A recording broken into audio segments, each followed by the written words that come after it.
Hi,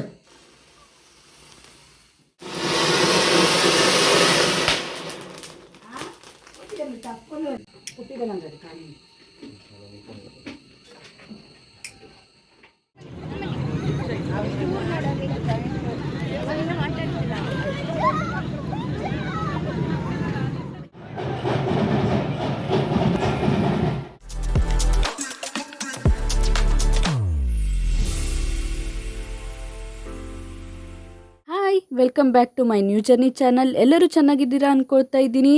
ದೀಪಾವಳಿಯ ಕೊನೆಯ ದಿನ ನಮ್ಮ ಮನೆಗೆ 2 ನೆಂಟರು ಬಂದಿದ್ದರು. ಯಾರು ಅಂತ ತೋರಿಸ್ತೀನಿ ಬನ್ನಿ. ಬೆಳಿಗ್ಗೆನೇ ಇಷ್ಟು ಕ್ಯೂಟೆಸ್ಟ್ ಗೆಸ್ಟ್ನ ವೆಲ್ಕಮ್ ಮಾಡಿದ್ವಿ. ಒಳಗಡೆ ಕರ್ಕೊಂಡು ಬರಲಿಲ್ಲ, ಯಾಕಂದರೆ ನಮ್ಮಲ್ಲಿ 2 ನಾಯಿ ಇದೆ, ಅದಕ್ಕೆ ತುಂಬ ಜಲಸ್ ಆಗಿಬಿಡುತ್ತೆ. ಇದು ಯಾವ ನಾಯಿ ಮರಿ ಅನ್ಕೋತಿದ್ದೀರಾ? ಇದು ನಮ್ಮನೆ ಹಿಂದಿನ ಮನೆಯವ್ರ ನಾಯಿ ಮರಿ. ನಾನು ನನ್ನ ತಂಗಿ ಜಾಬು ಸ್ಟಡೀಸು ಅಂತ ಹೊರಗಡೆನೇ ಇರೋದು ಜಾಸ್ತಿ. ಹಾಗಾಗಿ ನಾವಿಬ್ಬರು ಹಬ್ಬಕ್ಕೆ ಒಟ್ಟಿಗೆ ಮನೆಗೆ ಬಂದಿದ್ದೀವಿ. ನಮಗೆ ನಾಯಿ ಮರಿ ಅಂದರೆ ತುಂಬ ಇಷ್ಟ ಅಂತ ಗೊತ್ತಿದ್ದು ನಮಗೆ ತೋರಿಸ್ಲಿಕ್ಕೆ ಕರ್ಕೊಂಡು ಬಂದಿದ್ರು. ಇದಕ್ಕೆ ಹತ್ತತ್ರ 7 ತಿಂಗಳಾಯ್ತಂತೆ. ಇದ್ರ ಹೆಸರು ಗುಂಡ ಅಂತ. ಗುಂಡ ಈ ಗುಂಡ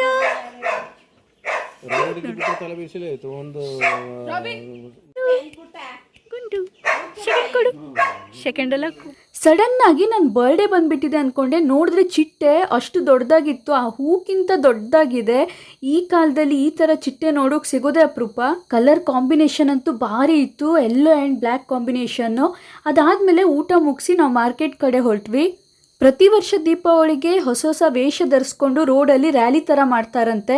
ನಾನು ಕೇಳಿದ್ದೆ, ಆದರೆ ನೋಡಿರಲಿಲ್ಲ. ಇದೇ ಫಸ್ಟ್ ಟೈಮ್ ನಾನು ನೋಡ್ಲಿಕ್ಕಂತ ಬಂದಿದ್ದೀನಿ.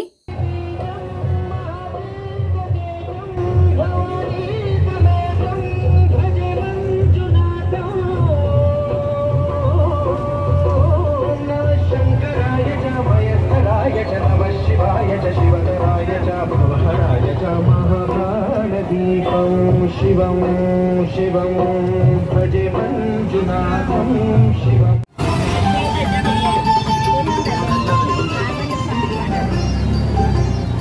ಇಲ್ಲಿಂದ ನೆಕ್ಸ್ಟ್ ನಮ್ಮೂರಲ್ಲಿ ಫಂಕ್ಷನ್ ಇತ್ತು, ಅಲ್ಲಿ ಹೋದೆ. ಎಲ್ಲ ಊರಲ್ಲೂ ದೊಡ್ಡ ದೊಡ್ಡ ಗ್ರೌಂಡ್ ಇರುತ್ತೆ, ಹಾಗೆ ನಮ್ಮೂರಲ್ಲೂ ಕೂಡ ಒಂದು ದೊಡ್ಡ ಗ್ರೌಂಡ್ ಇದೆ.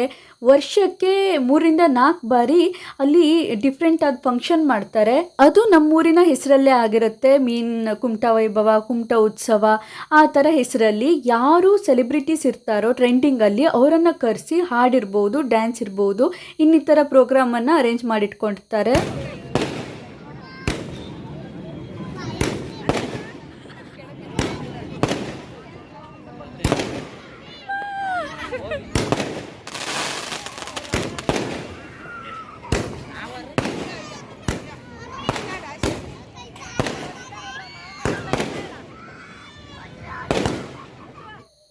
ಪ್ರೋಗ್ರಾಮ್ ಜೊತೆಗೆ ಇಲ್ಲಿ ಬಂದರೆ ಚಿಕ್ಕ ಮಕ್ಕಳಿಂದ ದೊಡ್ಡ ಮಕ್ಕಳವರೆಗೂ ಆಟ ಆಡಲಿಕ್ಕೆ ಜಾಯಿಂಟ್ ವೀಲು, ಬೋಟು, ಟ್ರೈನು ಅದು ಇದು ಅಂತ ಇರುತ್ತೆ. ಅದ್ರ ಜೊತೆಗೆ ಶಾಪಿಂಗ್ ವ್ಯವಸ್ಥೆ, ನಂತರ ಫುಡ್ ಶಾಪ್ಗಳನ್ನು ಕೂಡ ಹಾಕ್ಕೊಂಡಿರ್ತಾರೆ.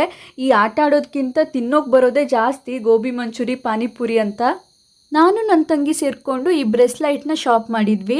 ಈ ಮೇಲ್ಗಡೆ ಇರೋದು 30 ರೂಪೀಸ್ 1 ಪೀಸ್ಗೆ, ಕೆಳಗಡೆ ಇತ್ತಲ್ಲ ಸಿಂಪಲ್ಲು, ಅದಕ್ಕೆ 20 ರೂಪೀಸ್. ಹಾಗೆ ಅದ್ರ ಜೊತೆಗೆ ಡ್ರೆಸ್ಗಳು ಕೂಡ ಇದ್ವು, ಸ್ಯಾಂಡಲ್ಸ್ ಅದು ಇದು. ನಾನು ಅದು ಯಾವುದು ತೊಗೊಳ್ಳಿಲ್ಲ, ಯಾಕಂದರೆ ನನ್ನ ಹತ್ರ ಜಾಸ್ತಿನೇ ಇದೆ. ಅದ್ರ ಜೊತೆಗೆ ಒಂದು ಮೊಬೈಲ್ ಕವರ್ ತೊಗೊಂಡೆ. ಹಾಗೆ ಮನೆಗೆ ಹೋಗೋ ದಾರಿನಲ್ಲಿ ಇನ್ನೊಂದು ರೋಡ್ ಶೋ ಬರ್ತಾ ಇತ್ತು. ಅದನ್ನು ನೋಡಲಿಕ್ಕೆ ಅಂತ ಗಾಡಿನ ಸೈಡಿಗೆ ಹಾಕಿ ನಿಂತ್ಕೊಂಡ್ವಿ. ರೋಡಲ್ಲಿ ರ್ಯಾಲಿ ಬರುವಾಗ ಎಲ್ಲರೂ ಅವ್ರವ್ರ ವೆಹಿಕಲ್ನ ಸೈಡಿಗೆ ಹಾಕಲೇಬೇಕು, ಯಾಕಂದರೆ ರೋಡು ನಮ್ಮ ಕಡೆಗೆ ಚಿಕ್ಕದು.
ನನಗಂತೂ ತುಂಬಾ ಖುಷಿ ಆಯಿತು. ನಮ್ಮೂರಲ್ಲಿ ದೀಪಾವಳಿಗೆ ಈ ಥರ ಮಾಡ್ತಾರೆ ಅನ್ನೋದನ್ನು ಕೇಳಿದ್ದೆ, ನೋಡಿರಲಿಲ್ಲ. ಫಸ್ಟ್ ಟೈಮ್ ನೋಡಿದೆ, ಅದಕ್ಕೆ ತುಂಬಾ ಖುಷಿ ಆಯಿತು. ಅದ್ರ ಜೊತೆಗೆ ಈಗ ಮನೆಗೆ ಬೇಗ ಬೇಗ ಹೋಗಬೇಕು. ಹಿಂಡ್ಲಿಕಾಯಿ ರೆಡಿ ಆಗ್ತಾ ಇದೆ.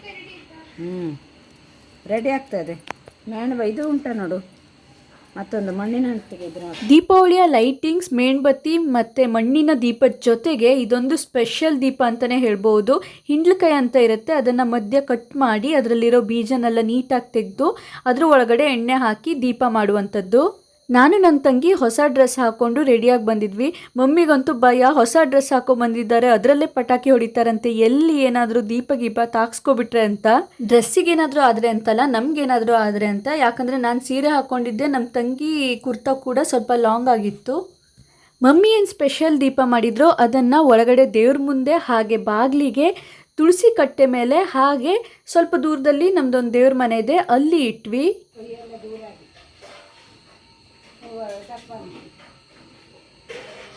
ನಮ್ಮನೆ ಅಂತೂ ದೂರಿಂದ ನೋಡಲಿಕ್ಕೆ ಹೊಳಿತಾ ಇತ್ತು ಚಕಪಕ ಅಂತ. ಡೆಕೋರೇಷನ್ ನಾವೇ ಮಾಡಿದ್ದು. ಆ ದೀಪ ಎಲ್ಲ ಪಪ್ಪ ಮೇಲ್ಗಡೆ ಹತ್ಕೊಂಡು ಹಾಕಿದ್ದು. ನಾನು ನನ್ನ ತಂಗಿ ಇಬ್ಬರು ದೀಪಾವಳಿಗೆ ಮನೆಗೆ ಬಂದಿದ್ದರಿಂದ ಈ ಸತಿ ಪಟಾಕಿನ ಸ್ವಲ್ಪ ಜಾಸ್ತಿನೇ ತಂದಿದ್ರು. ಸುರ್ಸುರ್ ಬತ್ತಿ, ಆಮೇಲೆ ಕೋಡು, ಚಕ್ರ, ಆಮೇಲೆ ಅದೇನೋ ಸಣ್ಣ ಸಣ್ಣ ಪಟಾಕಿ ಬರುತ್ತೆ ಅದು, ಆಮೇಲೆ ಹೊಸ ವೆರೈಟಿ 1-2 ಪಟಾಕಿ ತಂದಿದ್ರು. ನಂಗೆ ಅದ್ರ ಹೆಸರು ಗೊತ್ತಿಲ್ಲ.